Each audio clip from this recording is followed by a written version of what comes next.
성도 여러분, 우리가 하나님이 오시면 어떻게 될까요? 우리 인생에 하나님께서 성령으로 오신다는 것을 믿어야 합니다. 특별히 이 자리에 지금 주님께서 와서 우리와 함께 계시고 또 우리가 놀라운 변화에 참여하도록 하나님께서 요청하고 있다는 것을 깨달으시기를 간절히 부탁드립니다.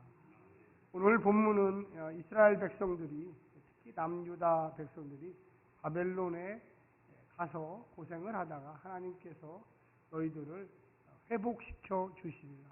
그래서 너희들의 마음을 위로해 주십니다. 우리가 신앙생활을 하다 보면 그럴 때가 많습니다. 인생에 사고가 많지요. 하루에도 몇 번씩 그런 경우도 있고, 또 그런 경우들이 반복되면서 사람이 우울증에 빠지기도 하고, 심하게는 정신병에 이르는 경우도 많습니다. 또 우리 마음의 상태뿐만이 아니라 육신의 상태, 특별히 노년에 있는 우리 성도들이 육신의 아픔, 고통, 또 지병, 또 여러 가지 힘든 일들, 그리고 누구에게나 다가오는 이 관계의 어려움, 관계의 어려움은 참 힘든 것 같아요. 금방 풀릴 것 같은데 특히 부부간의 어려움 이런 것도 잘 풀리지 않고, 또 자식과의 관계는 더욱더 참 물음표만 계속 반복되는 그런 일들이 또한 시간이 가면 갈수록 계속 반복되는 경우가 많습니다. 그때 하나님께서 오셔서 우리의 가정을 좀 치료해 주셨으면 좋겠다, 그런 믿음을 우리 성도님들이 가지실 줄로 믿습니다. 옆에 분한테 한번 이야기해서, 하나님이 오시면 모든 것이 아름답게 해결됩니다. 오늘 본문에는 네 가지에 대해서 집중적으로 이야기하고 있습니다. 하나님이 이스라엘 백성들에게 다시 용서의 은혜로 왔을 때 첫 번째는 두려움이 사라지고 용기가 생긴다는 것입니다. 이 두려움이라고 하는 것은 내면에 있는 이 혼적인 그 부분하고 관련이 있어요. 우리가 알고 있다시피 사무엘상 17장 45절에 이 다윗과 골리앗 이야기가 나옵니다. 대부분의 이스라엘 병사들은 전쟁에 나가서 이 블레셋의 이 골리앗과 싸워서 이길 힘이 없어요. 이 사울의 부하들은 다 숨어서 어떻게 하냐, 우리 이제 다 죽게 생겼다 할 때 딱 한 사람, 군인도 아니에요, 목동이에요, 나이도 어려요, 특별히 군사훈련도 받은 적이 없어요. 그런데 사무엘상 17장 45절에 보면 이 다윗이 그 불안을 극복하고 이 골리앗을 향해서 나갈 때 이런 이야기를 합니다. 너는 칼과 창과 단창으로 내게 나아오거니와 나는 만군의 여호와의 이름 곧 내가 모욕하는 이스라엘 군대의 하나님의 이름으로 내게 나아가노라. 아멘. 세상 사람들은 칼로 우리를 두려움에 빠뜨립니다. 세상 사람들은 경제적인 힘으로 우리를 두려움에 빠뜨립니다. 세상 사람들은 무언가 높은 권력의 힘으로 사람들을 힘들게 합니다. 우리는 과연 어떤 것을 가지고 나갈까요? 제가 지난번에 우리 에베소서 얘기했지만 성령의 검으로 나아가야만 하는 것입니다. 할렐루야. 그래서 이 다윗의 고백, 야, 나는 아무것도 없어, 칼도 없고 창도 없고 갑옷도 없고, 그런데 만군의 여호와의 이름으로 나아간다. 할렐루야. 이 말을 좀 쉽게 풀어 얘기하면 믿음으로 나아간다. 여러분, 인생의 어려움이, 이 두려움이, 이 고통이 찾아올 때 여러분은 어떤 마음으로 그것을 대하십니까? 이스라엘의 백성들처럼 숨어서 아이고 지나가기만을 기다리시나요? 아니면 이 다윗처럼 믿음으로 내게 아무것도 없지만 나와 함께 하시는 그분 만군의 여호와의 이름으로 나아가고 있는 것입니까? 옆에 분한테 한번 얘기해 주십시오. 어려운 일 찾아오면, 어려움이 찾아오면, 두려운 일 찾아오면, 두려움이 찾아오면 제발 제발 하나님께 하나님께 기도하십시오. 기도하십시오. 우리는 뭐 큰 일, 작은 일, 뭐 대소사를 따지지 않고 우리 행복한 교회 성도들은 늘 성령님과 함께 하셨기를 간절히 기도합니다. 그래서 우리가 지난 한 주간 저녁에 특별 기도회를 했잖아요. 상당히 저 개인적으로도 은혜를 많이 받았습니다. 그래서 얼마나 기쁘고 도전적이고 아마 참석 못하신 분들도 가정에서나 일터에서 아마 기도하면서 참여하셨으리라고 저는 믿습니다. 우리가 하나님께 나아가는 사람, 이 두려움이 오는 것은 막을 수가 없어요. 그런데 우리가 분명한 것은 만군의 여호와의 이름으로 우리의 믿음으로 대항해야 돼요. 대항하지 않으면 그 두려움에 사로잡히게 됩니다. 대항하지 않으면 우리가 그 두려움 속에서 늘 노예적인 생활을 해요. 옆에 분한테 얼굴 한번 보세요. 얼굴 좀 한번 보세요. 우리 교회는 한 사람도 두려움에 빠져 계신 분이 없으신 것 같아요. 너무나 다행이에요. 두려움에 빠진 사람은요, 얼굴이 시커매요. 얼굴이 무언가 어두워요. 이 눈동자가 초롱초정하지 않아요. 무언가 근심과 걱정이 머리부터 발끝까지 쫙 내려오고 있어요. 사랑하는 성도 여러분, 우리가 왜 매일같이 아침에 거울을 봅니까? 밤에 잠에 일어나서 머리도 헝클어지고 눈곱도 끼고 그러죠. 그럴 때 그냥 나가는 사람은 없습니다. 제정신 있는 사람은 세수를 하고 비누를 칠하고 그리고 화장을 하고 머리를 빗고 뭔가 내가 남에게 어떻게 비춰질까도 고민하면서 그리고 멋진 하루의 삶을 살아 나갑니다. 우리가 두려움이 닥쳐올 때 우리가 하나님께 기도하는 것은 우리가 세수하는 거하고 저는 비슷하다고 생각해요. 밤에 부시시하고 땀을 뻘뻘 흘렸던 그것을 완전히 세수하고 샤워를 하고 향수를 바르고 내가 담대하게 아침에 힘차게 살아가리라. 그게 바로 기도하는 믿음의 사람입니다. 할렐루야. 그래서 우리가 아침에 일어나서 행하는 행위, 밤새도록 우리 어떻게 보면 인생의 때 같은 것들이 몰려오지만 그러나 그렇게 살지는 않아요. 우리의 신앙생활 자체가 두려움이 몰려오는 것을 어떻게 할 수가 없어요. 이스라엘 백성들이 바벨론에 가서 포로로 살면서 매일같이 노예 생활을 하고 힘들어요. 그런데 이사야 선지자가 오늘 본문에 뭐라고 나와 있습니까? 제일 처음에 나와 있는 이야기가 바로 그거지 않습니까? 거기 보면 겁내는 자들에게 이르기를 어떡하라? 굳세어라. 두려워하지 말라. 두려워하지 말라. 옆에 분한테 다시 한번 얘기해주세요. 제발 겁먹지 마세요. 겁먹지 마세요. 다시 한번요. 제발 떨지 마세요. 떨지 마세요. 하나님이 우리와 함께 하십니다. 이거를 입으로 하셔야 돼요. 머리로만 빙빙빙 돌리지 마세요. 담대하게 아침마다 일어날 때 두려워하지 말자. 떨지 말자. 겁먹지 말자. 하나님이 나와 함께 하신다. 그것을 말로 꼭 하셔야 돼요. 말로. 그러니까 하지 않고 그냥 마음속에만 이러면 안 돼요. 그래서 하나님, 제가 당신을 믿습니다. 두려워하지 않게 하시고 놀라지 않게 하시고 떨지 않게 하시고 여러분 그 다음에 보면은 이렇게 또 나와 있습니다. 한번 더 보여주세요. 보라, 너희 하나님이 오시면 어떻게 한다? 보복하시며 그 다음에 어떻게 한다? 갚아주실 것이요. 참 이런 말을 우리 그리스도인들이 한다는 건 좀 그래요. 근데 여러분과 저는 오직 축복만 하는 사람입니다. 할렐루야. 보복하는 사람이 아니에요. 누가 하나님이 우리 대신 보복하시며 갚아주시며 할렐루야. 우리 그리스도인들은 설사 고난에 처하고 어려움에 처해도 참고 인내하며 누구를 바라봐야 될까요? 하나님을 바라봐야 돼요. 하나님께 기도해야 돼요. 하나님, 원인은 알 수 없지만 내가 너무 힘들어요. 저 사람 때문에 힘들어요. 하나님, 저 사람 때문에 힘들어요. 내가 보복할 수가 없어요. 저는 축복만 할게요. 하나님. 아멘. 누가 한다? 그리고 우리는 더 적극적으로 이 본문에 나와 있지 않지만 하나님 나라 의와 진리의 길로 나아가야 돼. 그냥 참고만 있는 게 아니라 가만히 이렇게만 있는 게 아니라 그 사람에게 무슨 보복을 하고 그 사람에게 갚아줄 걸 찾는 게 아니고 하나님이 내게 주시는 능력 안에서 의와 진리의 길로 적극적으로 앞으로 나아갑니다. 할렐루야.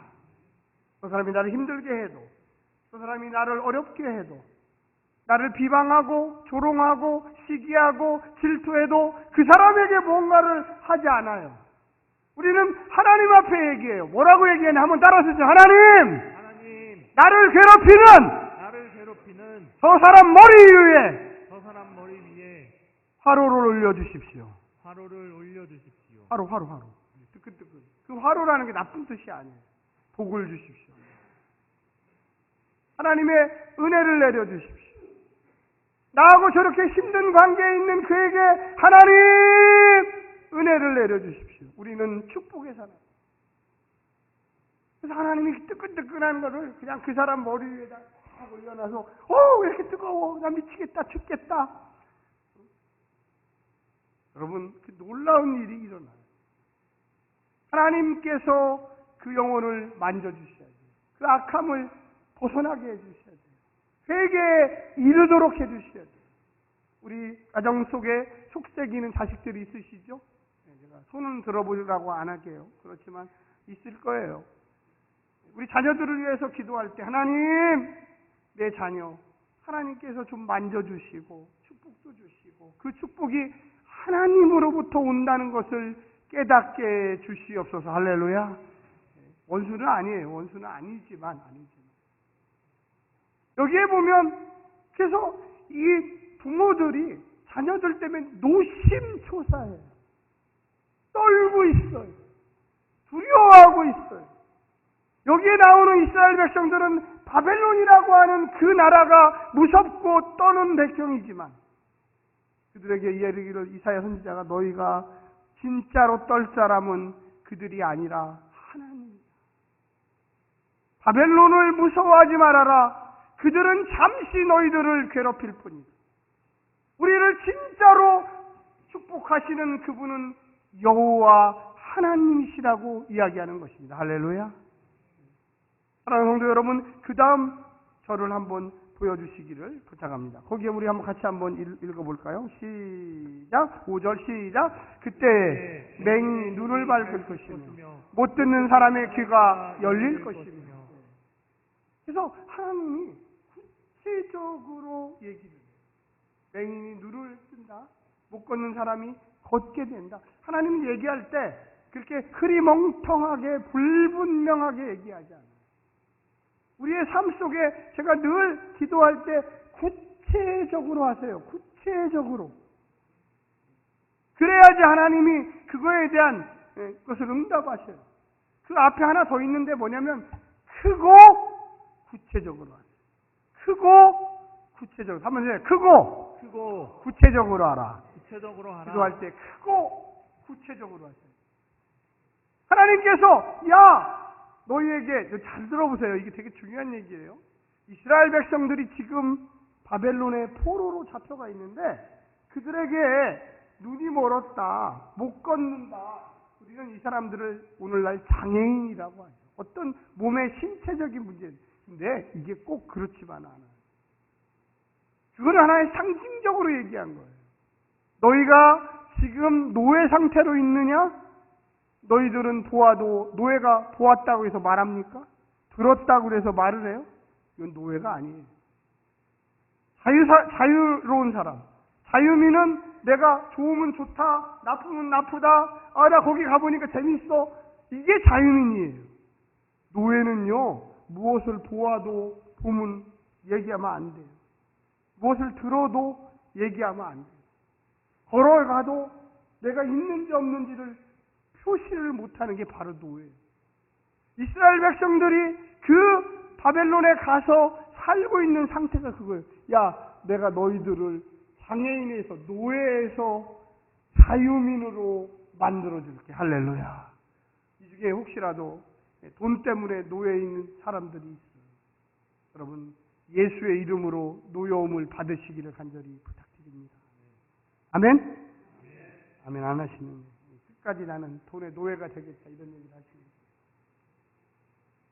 뭔가 신체적인 아픔과 고통 때문에 계속적으로 고질병 때문에 힘들어하며 좌절하고 낭망하시는 분이 있어요. 지금 이 시간 예수의 이름으로 그 노여움을 받기를 간절히 원합니다. 아프신 분들은 3번 더 크게 하면서 아멘! 아멘! 아멘! 네. 해보세요. 목사만 할 수 있는 게 아니에요. 하나님의 이름, 예수님의 이름은 하나님이 이 땅에 오셔서 주신 일이에요. 내 이름으로 2-3사람이 기도할 때 내가 그곳에 함께 하겠다. 우리 지금 여기 2-3사람이니까 수십 명이 지금 이곳에 함께 있는데, 예수의 이름으로 기도하며 하루에 100번, 200번 아픈 곳을 아버지 이곳에 오셔서 나를 치유하여 주시고, 내 다리에 힘이 없는데 이 다리에 힘이 생기게 도와주시고, 할렐루야, 경험하셔야 돼요. 우리의 삶 속에 돈이 없으면 하나님 돈을 주세요. 이 제가 돈의 노예가 되지 않게 해주십시오. 할복 중에 가장 서울에 사시는 분들이 은혜 받는 구절을 제가 금요일날 했는데, 온유한 자는 뭐를 얻는다고요? 그렇죠. 제가 얘기하는 게 아니에요.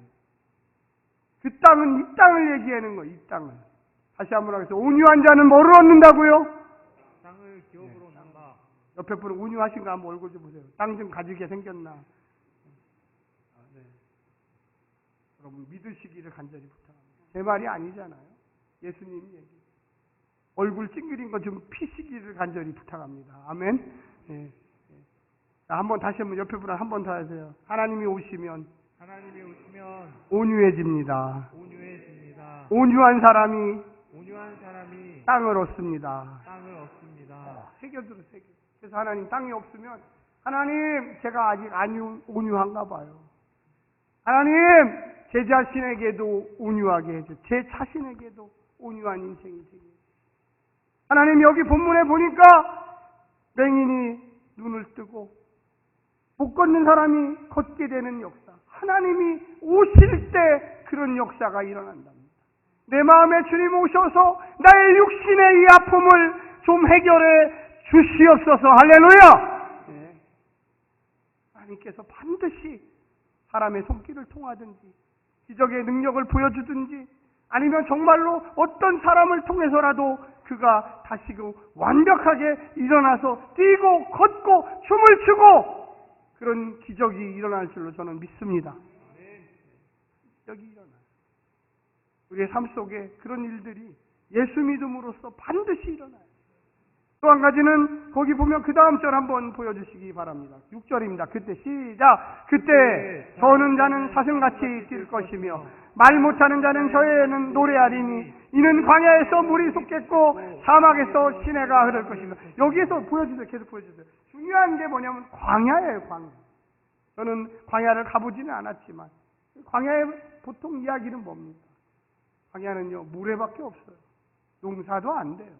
짐승도 못 살아요. 살긴 살지만 몇 종류 못 살아요.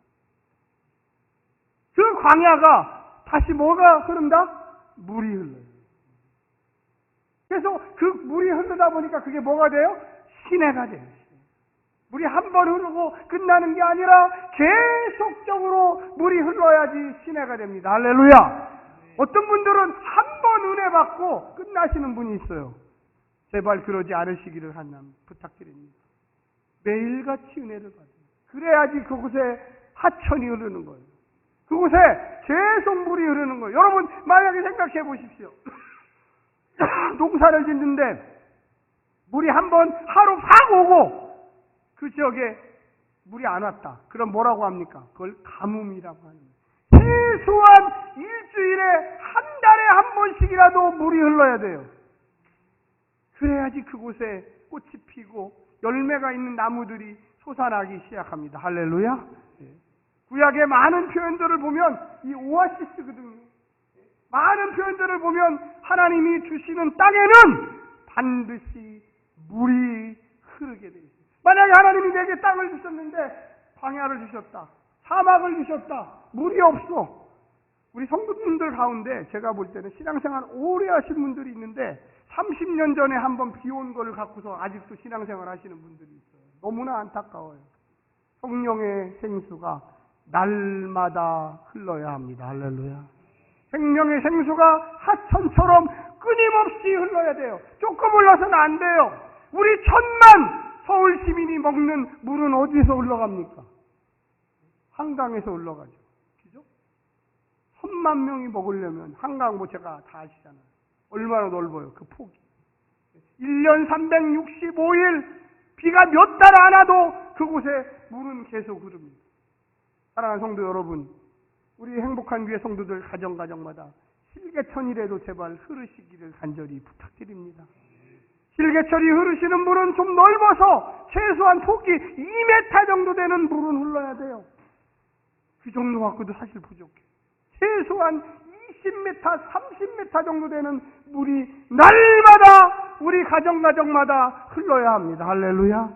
그게 생수의 강이에요. 물이 찔끔찔끔 나오다 안 나오다 나오다 안 나오다 얼마나 불편해요. 얼마나 간절해요. 그게 사막이에요.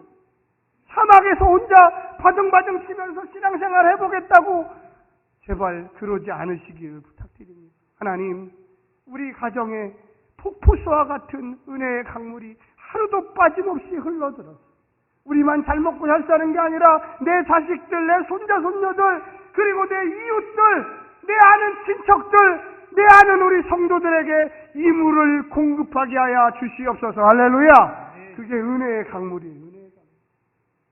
그래서 금방도 읽었지만 거기에 보면 뭐라고 나옵니까? 그때 저는 사슴같이 뛸 것이며 말 못하는 자의 혀는 노래하리니 이는 광야에서 물이 솟겠고 사막에서 시내가 흐를 것이다. 여러분 잘 표현해 보세요. 광야에서 물이 밑에서 솟아오는 거예요. 그리고 하천이 생겨서 물이 흘러가는 거예요. 내가 뭔가를 잘해서 되는 게 아니에요. 하나님께서 부어주셔야 돼요. 옆에 분한테 한번 하나님께서 확실하게 솟아나게 하시고 흘러가게 하셔야 합니다. 네, 여러분 꼭 기억하세요. 내가 무언가 좀 잘해보겠다고 물론 노력은 해야 돼요. 그런데 그것만 갖고 절대 되지 않아요. 며칠 동안 물이 흘러가다가 물이 딱 끊겨보세요. 곧바로 거기는 사막화됩니다. 끊임없이 공급해 주시는 그 하나님의 놀라운 은혜가 우리를 적셔야 돼요. 조금 흘러서 되는 게 아니에요. 그냥 발가락 있는 부분에 물 흐른다고 되는 게 아니에요. 최소한 이 가슴 정도까지가 물이 흘러야지 거기서 이 팔뚝만한 잉어나 고기들이 뛰어노는 거예요. 우리 성도들이 왜 하나님의 은혜를 받아야 되는지를 알아요. 많은 분들이 이 발목 근처에 물이 철철철철 거기는 피레미 새끼 이만한 거 그거 잡아봤자 아무 의미가 없어요. 이 정도는 흘러줘야지 그 안에 팔뚝만한 고기들이 뛰어놀게 되어 있습니다. 할렐루야. 그리고 몇 달 동안 비가 안 와도 이 정도는 돼야지 내려가도 발목이라도 흘러가요. 근데 처음부터 발목에 물이 흐르고 있으면 일주일만 비 안 와도 그 물은 완전히 사막화돼요. 우리가 기도하실 때 아까 어떻게 알았습니까? 크고 어떻게 해야 되겠어요? 구체적으로 기도하. 다시 한번 크고 구체적으로 기도하라. 우리가 잘 깨달으셔야 돼요. 많은 분들이 이런 것을 잘 모르기 때문에 뭔가 몰라요. 뭐 주시긴 주시는 것 같은데 정말로 발가락에 있는 그 정도 주시니까 이게 뭔지를 잘 몰라요. 하나님이 비를 주시고 땅에서 솟아나게 하셔서 최소한 사람 가슴팍까지 생명의 물이 흘러가도록 여러분 반드시 기도하시기를 부탁드립니다. 그리고 또 한 가지 거기 뭡니까? 거기 보면 뜨거운 사막이 변하여 못이 될 것이 연못이에요. 연못. 뜨거운 사막. 이게 오아시스죠. 메마른 땅이 변하여 원천이 될 것이며 원천은 뭡니까? 아까 여기서 솟아나는 거. 물의 근원이에요. 근원. 물이 솟아나기 시작합니다. 여러분 한 번만 더 따라하세요. 사랑하는 성도 여러분. 크게 하세요. 사랑하는 성도 여러분. 물의 원천이 되십시오. 물의 원천이 되십시오. 다시 한번 해서 옆에 분한테 사랑하는 성도 여러분, 사랑하는 성도 여러분, 생명의 물의 생명의 물의 원천이 되십시오. 원천이 되십시오. 그 말이 뭐냐면 물이 우리가 지하수라고 그러죠. 지하수 때 하면은 지하수에 물이 계속 나와야 돼요. 근데 지하수에 물을 말리는 방법이 있습니다. 그 말리는 방법이 뭐냐면 물을 안 쓰면 돼요. 그럼 물이 안 나와요. 물을 계속 퍼서 써야 돼요. 지하수를 계속 써야지 물의 구덩이가 땅속에 있는 100m, 80m, 70m 무더기가 처음에 이만했다가 점점 땅속에 구덩이가 커져요. 물에서 계속 뽑아 써야 돼요. 그 말은 뭐냐면 계속 섬기고 사랑하고 나누어주고 하나님의 은혜를 나만 갖겠다고 그러면 제일 미련한 사람이 옆에 사람한테 나눠주시기를 간절히 부탁드립니다. 할렐루야. 자식들한테 나눠주세요. 은혜를 돈을 주시지 마시고 하나님의 은혜를 나눠주셔야 돼요. 생명의 강을 나눠주셔야 돼요. 계속 퍼서 나눠주셔야 돼요. 그게 원천이에요. 원천. 예전에 유성에 가면은 온양온천과 유성온천이 아주 굉장히 유명합니다. 유성온천. 100년을 뽑았어도 계속 나와요. 하나님의 은혜는 제한이 없어요. 하나님의 은혜는 5년 쓰면은 끝나는 게 아니에요. 아까도 제가 말씀드렸죠? 발목 있는 데 있다가 무릎팍으로 올라오고 무릎팍에서 허리로 올라오고 허리에서 최소한 풍만한 풍족한 넘치는 하나님의 은혜가 여기까지 올라와야 돼요. 할렐루야. 우리 행복한 교회 성도들 정신 바짝 차리시고 하나님이 오시면 아버지 여기 발목이 아닙니다. 하나님 제발 여기까지 올라오게 해주십시오. 할렐루야. 그래서 원천이 돼서 옆집도 주고 앞집도 주고 뒷집도 주고 내 자식 새끼한테도 주고 성령의 은혜를 나누자. 믿음의 은혜를 나누자. 할렐루야. 이스라엘 백성들에게 그렇게 얘기한 거예요. 야, 너희들이 지금 포로에 있느냐? 내가 너희들을 해방시킬 건데 그냥 해방시키는 거 아니다. 광야에 물이 흐르고 샘이 솟아나고 그것 때문에 너희가 생명의 원천이 되는 나라가 될 것이다. 할렐루야. 생명의 원천. 오늘부터 기도의 내용을 바꾸십시오. 하나님 내게 오시면 하나님이 주시는 그 끝없는 은혜가 폭포수같이 솟아나게 하여 주시옵소서. 할렐루야. 나만 먹고 잘 사는 게 아니라 내 자식들, 내 자녀들, 우리 옆집, 앞집, 뒷집, 우리 교회 성도들 막 퍼주게 해주시옵소서. 한번 따라주세요. 막 퍼주게 해주시옵소서. 막 퍼주게 해주시옵소서. 퍼주기 싫은가 봐요. 그냥 막 퍼주기. 그냥 막 퍼줘야 돼. 막 퍼줬는데도 그러면 생명의 원천에서 끊임없이 그곳에서 솟아나요. 제발 인색한 인생 되지 마세요. 제발 하나님의 일에 아이고 이래 하지 마세요.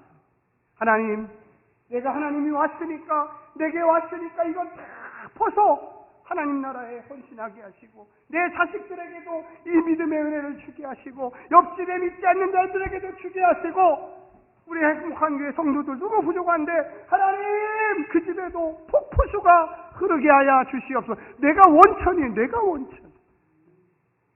사랑하는 성도 여러분, 저는 우리 행복한 교회 성도들 한 사람 한 사람 기도할 때 생명의 원천되는 하나님이 오기를 기도하고 있습니다. 여러분들도 꼭 그러한 기도에 응답되시기를 간절히 부탁드립니다. 기도하겠습니다.